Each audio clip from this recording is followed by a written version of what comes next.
You know, I may have some second guess from what I said about the Indy Road Course from earlier this season, back in August. This right here might have been the race of the year. Let's go ahead and talk about what happened today from Martinsville.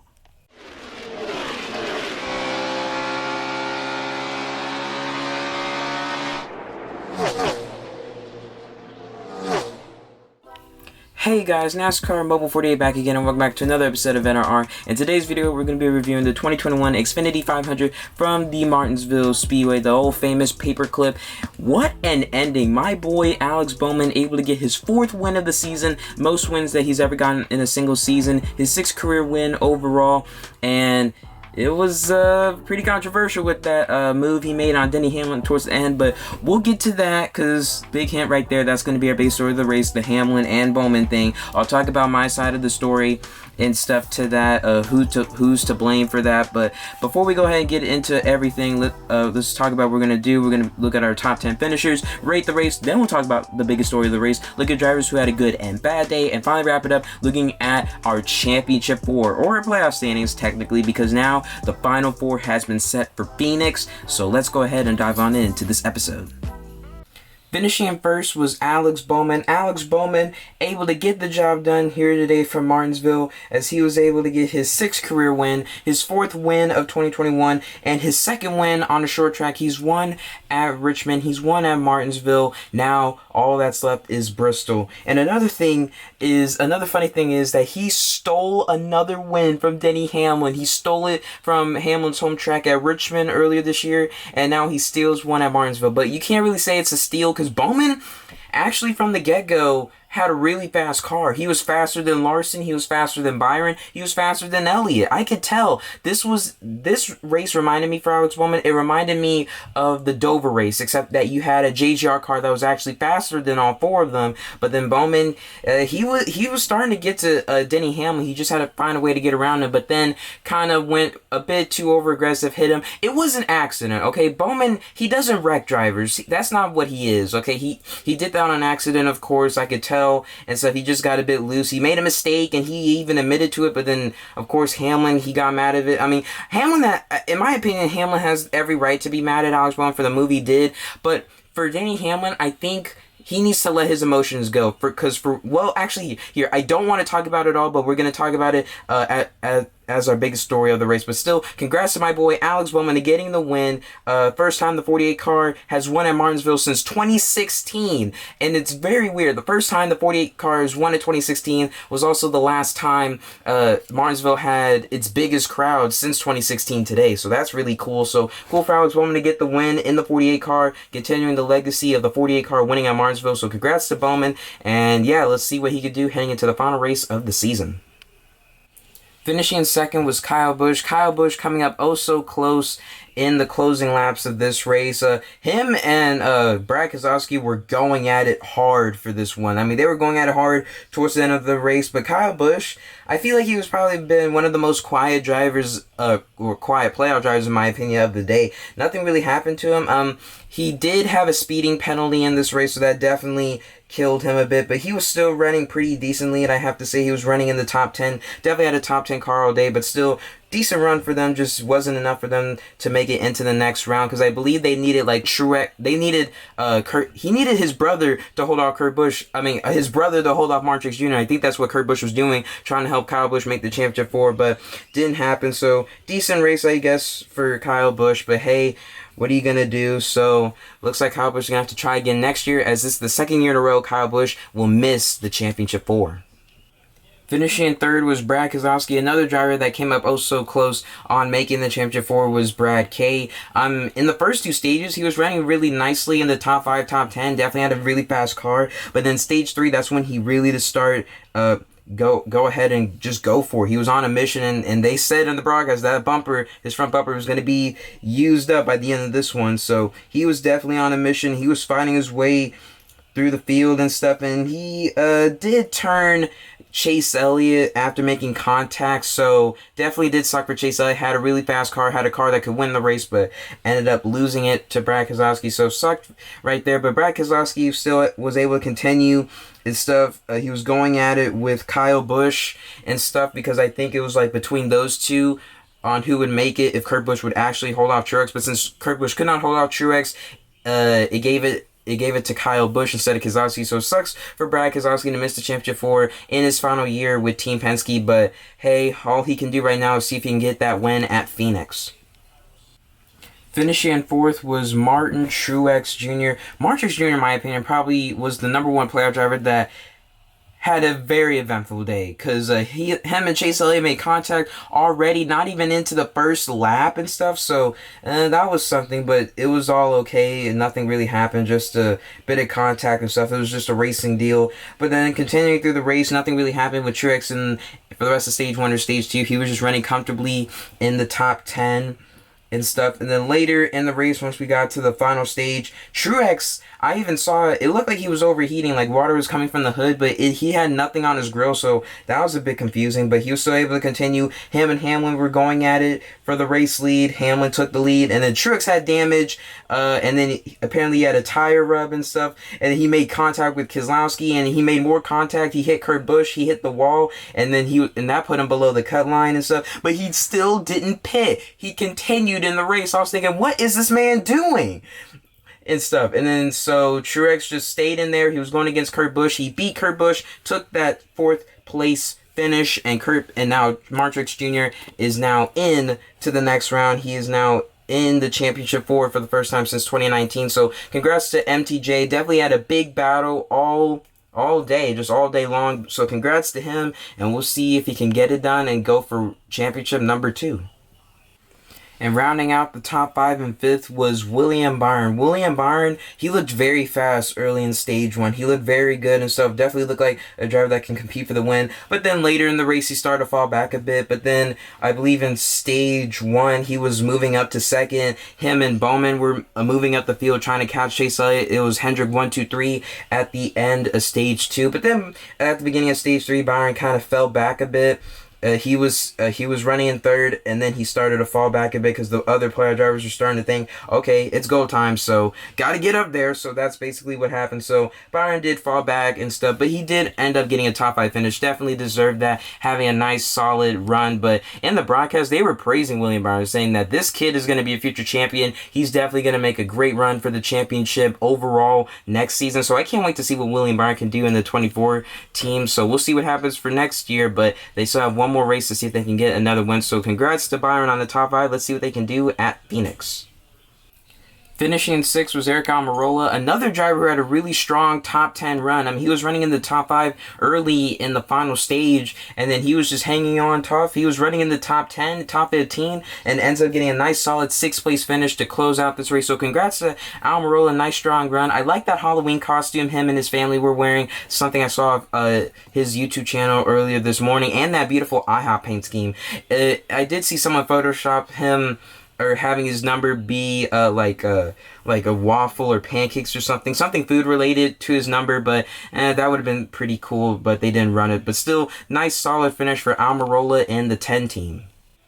Finishing in 7th was Kurt Busch. Kurt Busch, who also had a pretty nice run towards the end of this race. Him and Martin Truex Jr. were going at it, I believe, in the last few laps before overtime came. And then Kurt Busch basically wanted to help out teammate, or help out his brother Kyle, try to hold off Martin Truex Jr., but could not do it. Truex was able to get by him, and then overtime came. So definitely not that good for Kurt Busch, but still, he's just looking for that final win for Chip Ganassi Racing. It might have been Atlanta, but we'll see if he can get it done in Phoenix. But a nice, solid finish for Kurt Busch and the 1 team. Finishing in 8th was Eric Jones. Shout out to Eric Jones, guys. I mean, this was a really good finish for him. His first top 10 since Talladega, so I guess that's okay. But still a very nice, solid finish for him. Because I remember in Stage 2, him and Logano made contact. I'm surprised the tire didn't go down. But a nice, solid, strong run by Eric Jones. Getting a nice, solid top 10 finish. Definitely where the 43 car needs to be. If he can't get a win at Martinsville, at least get to the top 5 or top 10. And that's what he did. So strong run by Eric Jones and the 43 team. And we'll see what they can do going into Phoenix. Finishing in ninth was Chris Buescher. Another strong finish for Chris Buescher. Guys, watch out for Chris Buescher. Like I said, the most underrated NASCAR driver in the Cup Series today. It's my boy, Chris Buescher. So watch out for Chris Buescher, guys. Definitely make it a nice, strong run towards the end of the season. Definitely have to see if that's going to make a lot of momentum going into next season. So watch out for Chris Buescher. I feel like he's going to be a great threat in the Cup Series next year, but having some nice, strong runs to the end of the season and stuff. So nice, solid top 10 finish for the 17 team. And rounding out the top 10 in 10th was Joey Logano. He also had a very eventful day, but I don't think it was as eventful as Martin Truex Jr. because I believe it was like towards the end of stage 1, he was starting to struggle a bit, so that was definitely not looking good for Logano. Then at the end, and at the beginning of stage 2, he was really struggling. I mean, he was really falling back. I think something with the car and stuff wasn't really agreeing with Joey Logano, so definitely was not good for the 22 team. And they continue throughout the race, and then eventually in the final stage, they got the lead and stuff, and I think that's how they kind of were able to get that nice solid top 10 finish. But still, they were kind of struggling and stuff, trying to keep the leader, trying to keep their position. They just kept falling back a bit. Heck, they were in a must-win situation anyway, so looked like they could not get the win. So sucks for Joey Logano. Will miss the championship 4 after he made the championship 4 last season and finished second to Chase Elliott, the driver who's going to be heading back to the championship 4 to defend his title. But still, devastated for Logano, but hey, there's always next year and stuff, so we'll see what Logano can do, as next season he'll technically be the new leader at Team Penske. And now let's rate this race. Guys, I have to be totally honest, this definitely, probably, most likely has to be the best Martinsville race I've seen in a while, or probably the best Martinsville race I've seen overall, because this was definitely better than the Martinsville races from last year and the one earlier from this year. This was a really great race in my opinion. Like I said, could compete for race of the year and stuff, and NASCAR just nailed it. Last year when they put Martinsville as the final race to get into the championship 4, they nailed it right there. It was a beautiful move by NASCAR right there. I love this race. It was a really great race. So if I had to rate this race, I'll give it a 9.5 out of 10. It was a really solid race, really great racing overall. Stage 2 was kind of, and nothing happened that much in stage 2, but still, it was a really great race indeed for Martinsville. So definitely can't wait for the next Martinsville race to see who can make it to championship 4 in that one. So can't wait to see and stuff, but definitely a really great track, Martinsville. I'm glad it's still on the NASCAR Cup Series schedule, but I'm going to give it a 9.5 out of 10. Let me know what you guys would give it in the comment section below.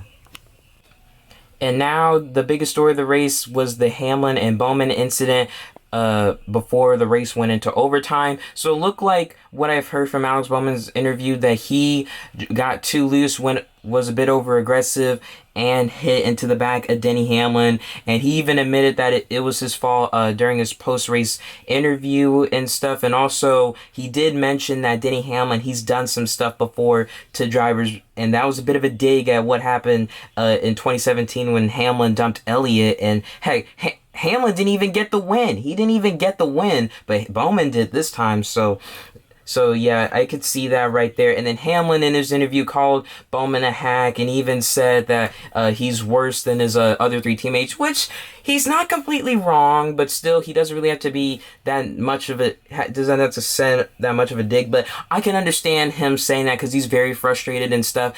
And the one bad thing Hamlin did was when Bowman was about to do his burnout, he drove up to him and parked his car right in front of Bowman and flipped him off and stuff. That was very unnecessary, and heck, he had a fan threw a water bottle onto his hood and stuff, which was very funny. But still, what Hamlin did right there was unnecessary, and he may get fined for that because I've never seen that before in NASCAR, and I don't think that's ever happened. So let me know in the comments if that's ever happened, where someone's won a race and then they made someone mad and someone went up into the front stretch and like blocked them or something. I don't know, or parked their car, whatever. But still, that was very unnecessary from Denny Hamlin. And as soon as he started to talk during his interview, he got booed immediately, and that was just very funny in my opinion. But still, Denny Hamlin, I know he deserves to be mad, but really, like Kyle Petty said at the end of the race, he said that Hamlin shouldn't let his emotions get to him because you're in the championship 4. So you don't have to completely focus on Bowman. I mean, Bowman should go up and apologize to Denny Hamlin and stuff. Hopefully there's no punching and stuff, but Hamlin should just move on and go ahead and get ready for the championship 4 because you're in it, and this is the third, actually, no, wait, the 4th time he's been in the championship 4 since the NASCAR chase or playoffs thing has been enabled since 2014. This is the 4th time he's made it, and he's 0 for 3. Can he be 1 for 4? We'll see. So we'll have to see what Denny Hamlin can do, but he cannot let his emotions get to him about this win. He has to just move on and go ahead and do it. But I know it's very frustrating because he got dumped by Briscoe at the Indy Road Course, and now he gets dumped by Bowman. And it's very funny how Bowman just steals 2 wins in the same state in 2 different tracks from Denny Hamlin, which is very funny in my opinion. But like I said, Bowman did kind of earn this one because he was running up pretty well. But you heard that earlier. But still, can't let his emotions get to him because Elliott didn't let his emotions get to him because after that contact with Keselowski, Elliott, he just said that's fine and stuff. It just would have been really cool for him to win, but he just said he's going to move on to the championship 4 and just hope to win the championship. So basically that's what Hamlin has to do. Can't let his emotions get to him. And how dare he call Alex Bowman a hack? Come on, Bowman has 2 more wins than you. Seriously? I mean, come on. And you only won in 2 races in the postseason, whatever. But if Hamlin wins the championship, oh well, I don't care. Bowman got the win at Martinsville, I don't care. So if Hamlin wins the championship, as a Bowman fan, I won't be completely disappointed. But I would like to see Elliott or Larson and stuff to win the championship 4 because I'm a Hendrick fan, to be honest. And also, I'd rather see Truex win over Hamlin. I don't dislike Denny Hamlin. I just feel like he can say some stuff that gets him, booed at. But still, that's the drama, I believe. Whose side am I completely on? Right now, the side to be agreeable on, I can't really say. You can be kind of dead even, because does Hamlin have every right to be mad? Yes. Did Bowman make a mistake? Of course he did. Did he own up to it? Of course he did. Should Hamlin be completely mad at him and just stay mad at him forever? No. He should just let it go, move on to the championship 4, go and try to win a championship because you're 0 for 3, and this is now your 4th time in the championship and the last time in the Gen 6 era. And also just realize this was the last short track race of the Gen 6 era, and man, it ended off with a bang. So yeah, that's pretty cool. So that's the drama, I have to say. That's my whole story and stuff. So we'll see what happens at Phoenix. If Hamlin wrecks Bowman, then oh well, Bowman can always get back to him and stuff. But really, Hamlin should not wreck Bowman because you want to keep your car clean and you want to win the championship. That's what I'm saying. So basically, end of the story here. Hamlin, move on, go into the championship 4. I know you have every right to be mad. So that's what I'm saying. So there we go. Now let's move on to the drivers who had a good and bad race. So the driver who I thought had a good race was Anthony Alfredo. Nothing really happened. He just finished 20th. A nice, solid top 20 finish. I feel like that's very good for him, especially after the crap shoot that he's had in the first 2 races of the round of 8. Had the big fire at Texas, and he wrecked again at Kansas. A nice, solid top 20 finish. I'll give it to Anthony Alfredo. Now let's look at drivers who I thought had a neutral day. So here are the drivers who I thought had a neutral day, starting off with Austin Dillon. He finished 13th, which was good, and he kind of struggled in the race, but and he also ran into the wall a couple times. So it's been a pretty eventful day, but he still got 13th overall, and he was running really well. He definitely had a really fast car, but the damage I think he took from Ryan Blaney definitely hurt him a bit. So thought he had a neutral day, finishing 13th. Kyle Larson, on the other hand, I thought he was neutral. He was leading some laps, and he didn't get a really good finish, finished like 14th. But hey, can't be fully mad at that for Kyle Larson because he's already in the championship 4 and stuff. Tried to go for 4 wins in a row, but couldn't make it happen because a teammate was trying to make it into the championship 4 anyway. And moving on to that teammate, Chase Elliott, I thought he had a neutral day. Of course, he won both stages. I think he's led the most laps, I think. And also, he got dumped by Brad Keselowski, and I think he did finish like 16th or 15th or something like that. I completely forgot, but still sucks for Chase Elliott. But wait. No, he finished 16th. But yeah, sucks for Chase Elliott, but neutral day overall because he's already in the championship 4 now. And here are the drivers who I thought had a bad race. This is only part 1 of them. Christopher Bell finished 17th in today's race. He was running pretty well in this race. He was running like in the top 10, so I don't know how he fell back, but still sucks for him. Next up, moving on to Denny Hamlin. Of course, we talked about him with the issues with Bowman. Cole Custer had a pretty eventful day. He ran into it with a couple of drivers. He did spin out by himself, and he did have contact with Ryan Newman, clipping him into Chastain, and so some misfortune right there for those two. But Cole Custer definitely involved in a couple of incidents, finishes 23rd. Tyler Reddick, he was running pretty decent as well, but I think he was on old tires and stuff, kind of fell back out 17th, or actually no, 18th, something like that, but not really a good day for him. And Ryan Blaney, of course, had the worst day out of all the playoff drivers. The car was just bad. Had some contact with Austin Dillon after the incident that those two had at Kansas. And last I checked, I think he did actually brake check Austin Dillon, probably from payback from Kansas. Something Ty Gibbs did last night. He brake checked Sam Mayer because I think it was payback from the Roval 3 weeks ago. I mean, seriously, he's still mad about that? If you know you have a competitive car, you don't do something like that. I like Ty Gibbs, but what he did yesterday was stupid, and Blaney wasn't really as smart either. And then also, next up to Bubba Wallace, he was running really well as well, but then kind of took damage and stuff and did not get a good finish, finished 25th, and he was running like an 11th, so sucks for Bubba Wallace. Now moving on to the final 6 drivers that I believe had a bad day. First off, Ross Chastain had a loose wheel earlier in the race, and then like I said with Cole Custer clipped Ryan Newman into Ross Chastain. Chastain got frustrated, so definitely does suck for Chastain. He did really well in the first round of the playoffs when he was the non-playoff competitor. Now in the last 3 races now, not so good finishes for him. Also, next up to Daniel Suarez, finished 28th. He spun out, I believe, and had some contact with some of the other drivers. So yeah, 28th, not a really good finish. Ryan Newman, like I said, had those couple of instances. He spun out by himself and hit the wall and had that contact with Chastain and Cole Custer. So he's kind of having a Matt Kenseth type season like from last year, 2020.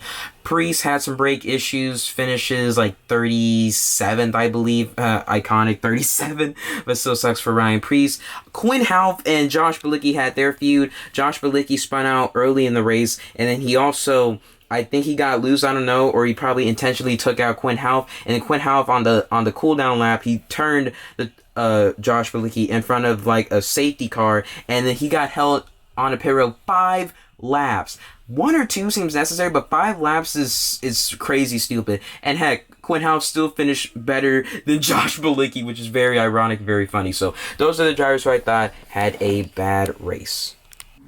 And so now here we go. Here's the 2021 NASCAR Cup Series Championship for Chase Elliott, Kyle Larson, Mark Truex Jr., and Denny Hamlin. Those 4 drivers are now in the Championship 4. We have 2 drivers returning from last season. So basically, you have a driver returning to defend his title, a driver making it to the Championship 4 for the first time, a driver making it to the Championship for the first time in 2 years, and then you have another driver going back to the Championship for 2 seasons, or actually no, 3 seasons in a row. So here we go. It's going to be wild. We'll see who can pull it off. If you want to know who do I predict will win the Championship 4, you're going to have to find out later this week, because I'm going to tell you why. But yeah, here is your Championship 4 for the NASCAR 2021 Cup Series playoffs.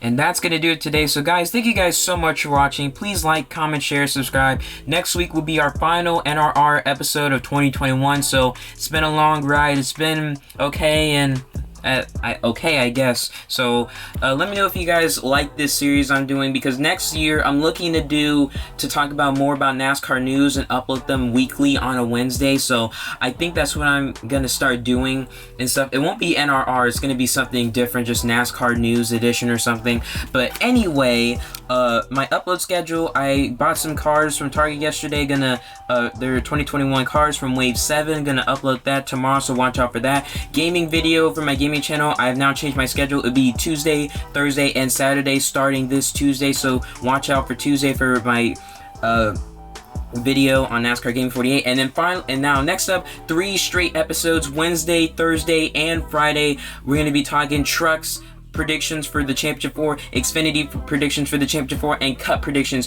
for the Championship 4, Wednesday, Thursday, Friday, so look out for that. And then we'll have our final NRR episode up on Sunday, so watch out for that, guys. Cannot wait. It's gonna be a blast, so can't wait for that. So thank you guys so much for watching. I'll see you guys in the next one. Have a great rest of your day. This is NASCAR Mobile 48. Peace out.